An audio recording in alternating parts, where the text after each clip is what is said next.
സുവിശേഷ ഭാഷ്യം അൽമായ വീക്ഷണത്തിൽ 2026 ജൂൺ 7 ശ്ലീഹാക്കാലം 3-ാം ഞായർ. ഹൃദയം കൊണ്ട് പറയാം യെസ്. Tom Alex, വഴുതനപ്പിള്ളി. സുവിശേഷത്തിന്റെ ആനന്ദം എന്ന ഫ്രാൻസിസ് മാർപ്പാപ്പയുടെ അപ്പോസ്തോലിക ആഹ്വാനത്തിൽ ഇപ്രകാരം രേഖപ്പെടുത്തിയിരിക്കുന്നു: സുവിശേഷത്തിന്റെ ആനന്ദം യേശുവിനെ അഭിമുഖീകരിക്കുന്ന എല്ലാവരുടെയും ഹൃദയത്തിലും ജീവിതത്തിലും കവിഞ്ഞൊഴുകുന്നു. അവിടുത്തെ രക്ഷയുടെ വാഗ്ദാനം സ്വീകരിക്കുന്ന എല്ലാവരും പാപത്തിൽ നിന്നും ദുഃഖത്തിൽ നിന്നും ആന്തരിക ശൂന്യതയിൽ നിന്നും ഏകാന്തതയിൽ നിന്നും വിമോചിക്കപ്പെടുന്നു. യേശുവിനോടൊപ്പം ആനന്ദം നവജന്മം പ്രാപിക്കുന്നു. ഈ ആനന്ദത്താൽ മുദ്രിതമായ സുവിശേഷവൽക്കരണത്തിൻ്റെ ഒരു നൂതന അധ്യായം സമാരംഭിക്കുന്നതിന് ക്രിസ്തീയ വിശ്വാസികളെ പ്രോത്സാഹിപ്പിക്കുവാൻ ഞാൻ ആഗ്രഹിക്കുന്നു. സുവിശേഷത്തിൻ്റെ ആനന്ദം മാനവഹൃദയങ്ങളിൽ കവിഞ്ഞൊഴുകണമെന്ന ചിന്തോദീപ്തമായ ആഹ്വാനമാണ് ഇവാഞ്ചലി ഗൗഡിയം അഥവാ ജോയ് ഓഫ് ദി ഗോസ്പൽ എന്നതിലൂടെ പിതാവ് ലോകരുമായി പങ്കുവയ്ക്കുന്നത്. ശ്ലീഹാക്കാലം സഭയുടെ രൂപീകരണവും പരിശുദ്ധാത്മാവിനാൽ പ്രചോദിതരായ അപ്പോസ്തോല ഗണത്തിൻ്റെ സുവിശേഷ പ്രഘോഷണങ്ങളും സവിശേഷമായി ഓർത്തെടുക്കുന്ന കാലമാണല്ലോ ശ്ലീഹാക്കാലം. ഈ കാലത്തിലെ 3-ാം ഞായറിലെ പഴയ നിയമ ലേഖന വിശുദ്ധ ഗ്രന്ഥ വായനകളെല്ലാം അയക്കപ്പെട്ടവരെയാണ് പ്രഥമഗണനീയമായി വരച്ചിടുന്നത്. വചനം മാംസമായി തീർന്നവൻ പകർന്നു നൽകിയ സുവിശേഷം ലോകത്തിലെ അതിർത്തികളിലേക്ക് എത്തിക്കാൻ തൻ്റെ ഒപ്പമായിരുന്ന ശിഷ്യന്മാരെ ദൗത്യപ്പെടുത്തുന്ന ഭാഗമാണ് ലൂക്കാസ് സുവിശേഷകൻ നമ്മുടെ ചിന്തയ്ക്ക് വിഷയീഭവിപ്പിക്കുന്നത്. വളർന്നു വരുന്ന തലമുറയുടെ ചിന്താ കവാടങ്ങളിലേക്ക് ഈ വിധമുള്ള ആശയങ്ങൾ കടത്തിവിടാനെന്ന വണ്ണം രൂപകൽപ്പന ചെയ്തിരിക്കുന്ന പാഠ്യപദ്ധതി സീറോ മലബാർ വിശ്വാസ പരിശീലന ക്ലാസുകളിലെ പാഠപുസ്തകങ്ങളിലും ദൃശ്യമാണ്. പ്രേക്ഷിതാഭിമുഖ്യ ചിന്തകളും അവ അഭംഗുരം തുടരേണ്ടതിൻ്റെ ആവശ്യകതയും ആധുനിക ലോകത്തിൽ അവയ്ക്കുള്ള സാധ്യതകളും പുതുതലമുറയ്ക്ക് പരിചയപ്പെടുത്തി കൊടുക്കുവാനുള്ള ശ്രമമാണിത്. ഈശ്വര സാന്നിധ്യത്തിൻ്റെ വെളിപ്പെടുത്തലുകൾ. ലൂക്കാസ് സുവിശേഷത്തിൻ്റെ 8-ാം അധ്യായത്തിൽ മനുഷ്യജീവിതത്തിൻ്റെ വൈവിധ്യങ്ങളായ മേഖലകളിൽ തൻ്റെ സാന്നിധ്യം കൊണ്ട് യേശു നിവർത്തിക്കുന്ന അത്ഭുതങ്ങളുടെ ഒരു നിര തന്നെ നമുക്ക് ദർശിക്കാം. കൊടുങ്കാറ്റിനെ ശാന്തമാക്കി മനുഷ്യൻ്റെ ജീവിത സാഹചര്യങ്ങളെ സുരക്ഷിതമാക്കുന്നതും പിശാചുബാധിതനെ സുഖപ്പെടുത്തി ആന്തരിക സൗഖ്യം പ്രദാനം ചെയ്യുന്നതും ജായിറോസിൻ്റെ മകളെ പുനർജീവിപ്പിച്ചുകൊണ്ട് ജീവിതത്തിലേക്ക് മടക്കിക്കൊണ്ടുവരുന്നതും രക്തസ്രാവക്കാരി സ്ത്രീക്ക് ശാരീരിക സൗഖ്യം നൽകുന്നതുമായ സുവിശേഷ ഭാഗങ്ങൾ. ലോകത്തിൻ്റെ സർവശക്തികളുടെയും മേൽ തനിക്കുള്ള അധികാരം യേശു ശിഷ്യഗണത്തിന് വെളിപ്പെടുത്തി കൊടുക്കുന്ന വിവരണത്തിന് ശേഷമാണ് ലൂക്കാസ് സുവിശേഷകൻ 9-ാം അധ്യായത്തിലേക്ക് നമ്മളെ കൂട്ടിക്കൊണ്ടുപോകുന്നത്. സമാനമായ ദൗത്യവും അധികാരവും താൻ പേര് ചൊല്ലി വിളിച്ച ശിഷ്യഗണത്തിലെ 12 പേർക്കും ഈശോ കൈമാറുന്നു. ദൗത്യ നിർവഹണത്തിൻ്റെ ഡൂസ് ആൻഡ് ഡോൺസ് കൃത്യമായി അവിടുന്ന് അവർക്ക് കൈമാറുന്നുണ്ട്. ഈ ദൗത്യ നിർവഹണത്തിൻ്റെ നാനാതര പ്രവർത്തനങ്ങളും അവയുടെ ഫലങ്ങളും അപ്പോസ്തോല പ്രവർത്തനങ്ങളിൽ നമുക്ക് കാണാൻ സാധിക്കും. സഭ ക്രിസ്തുവിൻ്റെ തുടർച്ച എന്നതിനാൽ സഭാ തനയരായ നാം ഏവരും ഈ ദൗത്യ നിർവഹണത്തിനായി വിളിക്കപ്പെട്ടവരാണ്. മാമോദീസ, സ്ഥൈര്യലേപനം എന്നീ കൂദാശകളിലൂടെ ഈ വിളി നമ്മിൽ ഊട്ടിയുറപ്പിക്കപ്പെടുകയും ചെയ്യുന്നു. സുവിശേഷ പ്രഘോഷണത്തിന് ഇന്നത്തെ പ്രസക്തി. കേരളത്തിൽ ഈ അടുത്ത് നടന്ന നിയമസഭാ തെരഞ്ഞെടുപ്പിലൂടെ ഒരു ഭരണമാറ്റം കൈവന്നിരിക്കുകയാണല്ലോ.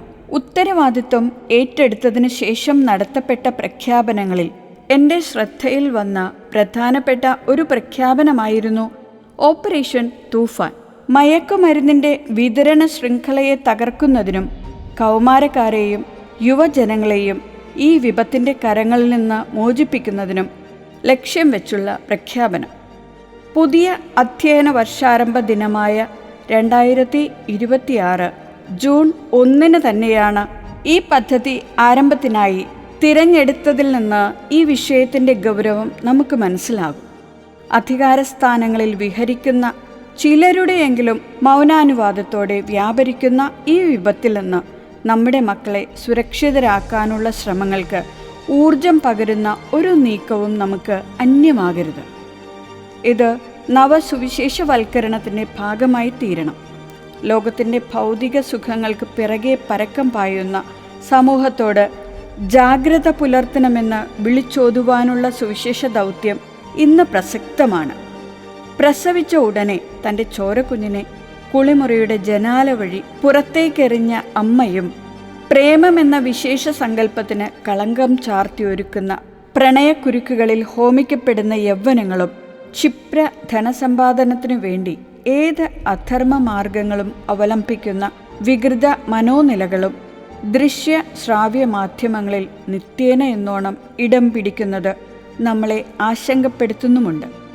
നമുക്കോ നമ്മുടെ ജീവിത സാഹചര്യങ്ങളുമായി ഏറെ ചേർന്ന് നിൽക്കുന്നവർക്കോ ഏതെങ്കിലും ഒരു അത്യാഹിതം സംഭവിക്കുന്നതുവരെ ലോകത്തിലെവിടെയോ നടക്കുന്ന ഒരു സംഭവം എന്ന പരിചരണം ചാർത്തി നിസ്സാരവൽക്കരിക്കപ്പെടുന്ന എത്രയോ സന്ദർഭങ്ങൾ നമുക്ക് പരിചിതമാണ്.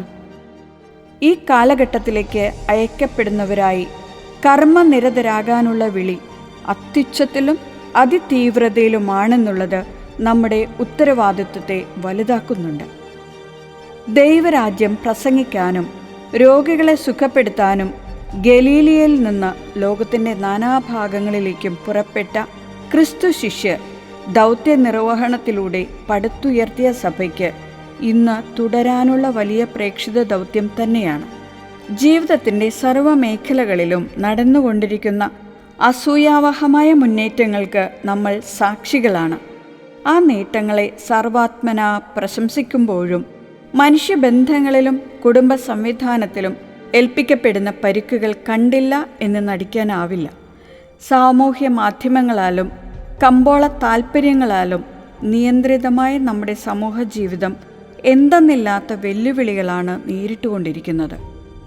ലിയോ 14 മാർപ്പാപ്പയുടെ പ്രഥമ ചാക്രിക ലേഖനമായ മാഗ്നിഫിക്കോ ഹ്യൂമാനിറ്റാസിൽ ശാസ്ത്രത്തിൻ്റെ സൗകര്യങ്ങളും AI-യുടെ ഉപയോഗവും കടുത്ത ധാർമ്മിക നിയന്ത്രണങ്ങൾക്ക് വിധേയമാക്കേണ്ടതിൻ്റെ പ്രാധാന്യം പ്രത്യേകം പ്രതിപാദിക്കുന്നുണ്ട്. ലോകത്ത് നേരിട്ട് നടക്കുന്ന യുദ്ധങ്ങൾ പോലെ തന്നെ ഭീതിപ്പെടുത്തുന്നതാണ് സാമൂഹ്യ മാധ്യമങ്ങളിലൂടെയുള്ള കടന്നാക്രമണങ്ങളും വ്യക്തിഹത്യകളും. അസത്യങ്ങളും അർത്ഥസത്യങ്ങളും നിർബാധം വ്യവഹാരം ചെയ്യപ്പെടുന്ന ഒരു പ്ലാറ്റ്ഫോമായി സമൂഹ മാധ്യമങ്ങൾ മാറുന്നു എന്നത് ആശങ്കാജനകമാണ്. ഫലമോ ജീവിക്കുന്നതിൻ്റെ സന്തോഷം പല മുഖങ്ങളിൽ നിന്നും മാഞ്ഞു പോകുന്നു.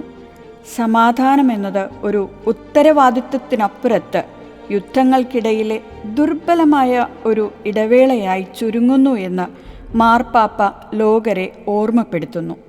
സുവിശേഷത്തിൻ്റെ ആനന്ദം ലോകത്തിന് പകർന്നു കൊടുക്കാൻ അയക്കപ്പെട്ടവർ എന്ന നമ്മളിലെ ചിന്ത ഉണരുക തന്നെ വേണം. നിങ്ങൾ തന്നെ അവർക്ക് ഭക്ഷിക്കാൻ കൊടുക്കുവിൻ.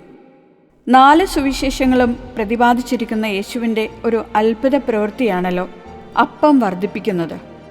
പ്രസ്തുത ഭാഗത്ത് യേശു തൻ്റെ ശിഷ്യരോട് പറയുന്ന ഭാഗം മാർക്കോസ് സുവിശേഷകൻ രേഖപ്പെടുത്തിയിരിക്കുന്നതാണ് ഉപതലക്കെട്ടായി കുറിച്ചിരിക്കുന്നത്. സമാനമായ ഒരാഹ്വാനം ഇന്ന് തിരുവചനത്തിലൂടെ നമ്മുടെ കേൾവി തീരങ്ങളിലും നങ്കൂരമിടുന്നുണ്ട്. ഇന്നത്തെ ലോകത്തിൽ ദൂതരാകുവാൻ, സുവിശേഷം അറിയിക്കുവാൻ, രാഷ്ട്രീയ ഭരണമേഖലകളിൽ ജീവിക്കുന്ന സുവിശേഷങ്ങളാകുവാനുള്ള വിളി മറ്റേത് കാലത്തേക്കാളും ഇന്ന് സജീവമാണല്ലോ. ഈ അടുത്ത ദിവസങ്ങളിൽ വാർത്താമാധ്യമങ്ങളിൽ ശ്രദ്ധ നേടിയ വിഷയങ്ങളായിരുന്നല്ലോ നീറ്റ്, CUET പ്രവേശന പരീക്ഷകളിൽ സംഭവിച്ച ക്രമക്കേടുകൾ. എത്രയോ കുട്ടികളുടെ ഭാവിയെയാണ് ഉത്തരവാദിത്തപ്പെട്ടവരുടെ അലംഭാവം സാരമായി ബാധിച്ചത്. കേവലം സാമ്പത്തിക നേട്ടങ്ങൾക്ക് വേണ്ടി നടത്തപ്പെട്ട തിരിമറികൾ. ഡിസിഷൻ മേക്കിംഗ് സംവിധാനങ്ങളിൽ ജീവിക്കുന്ന സുവിശേഷങ്ങളാകുവാൻ പ്രാപ്തരായ ഒരു തലമുറയെ വാർത്തെടുക്കുക എന്നതും ആധുനിക ലോകത്തിൻ്റെ സുവിശേഷ ദൗത്യമായി പരിഗണിക്കുക തന്നെ വേണം. സത്യസന്ധരും നീതിനിഷ്ഠരുമായ ഭരണാധികാരികളും ഉദ്യോഗസ്ഥരും നാടിൻ്റെ നന്മയ്ക്ക് അനിവാര്യരായി മാറുന്നു. ഉയർന്ന മൂല്യങ്ങളും ക്രിസ്തു കേന്ദ്രീകൃത ജീവിത ദർശനങ്ങളും സ്വായത്തമാക്കാനുള്ള ഒരു പുതിയ തലമുറ രൂപപ്പെടട്ടെ. അപ്രകാരമൊരു സുവിശേഷ പ്രഘോഷണത്തിന് നമ്മുടെ കുടുംബങ്ങളും ഇടവകകളും ഇതര സഭാ സംവിധാനങ്ങളും ഉണർന്നു പ്രവർത്തിക്കേണ്ട സമയം അതിക്രമിച്ചിരിക്കുന്നു. പാഷനാകുമ്പോൾ ഹൃദയത്തിൽ നിന്നേ വരൂ. കർണാടക സംഗീതത്തിലെ 72 മേളകർത്താരാഗങ്ങളിൽ 21ാമത്തെ രാഗമാണ് കീരവാണി. അതേ പേരിൽ തന്നെയാണ് പ്രശസ്ത സംഗീത സംവിധായകനും ഗാനരചയിതാവും ഗായകനുമായ KM കീരവാണിയും. ഈ അടുത്ത നാളുകളൊന്നിൽ ഒരു പ്രമുഖ മലയാള ദിനപത്രത്തിന് അനുവദിച്ച അഭിമുഖത്തിൽ അദ്ദേഹം പങ്കുവച്ച ഒരു ചിന്തയുണ്ട്. ഒരു പ്രൊഫഷണൽ ഗാനരചയിതാവ് തലച്ചോറ് കൊണ്ട് ഗാനങ്ങൾ രചിക്കുന്നു, നേരെ മറിച്ച് ഒരു പാഷനേറ്റ് ഗാനരചയിതാവ് ഹൃദയം കൊണ്ട് ഗാനരചന നിർവഹിക്കുന്നു. ഹൃദയം കൊണ്ട് നിർവഹിക്കുന്ന കാര്യങ്ങളെ അപരഹൃദയങ്ങളിൽ സ്ഥിരതാമസമാകും. ഇപ്രകാരം സ്വയം സുവിശേഷകരാകാനുള്ള വിളിക്ക് നമുക്കും പറയാം യെസ്. സുവിശേഷ ഗീതികൾ പാടാൻ, യേശുവിൻ സാക്ഷികളാകാൻ, ലോകത്തിലെങ്ങും പോകാൻ നാഥൻ വിളിക്കുന്നു നമ്മെ.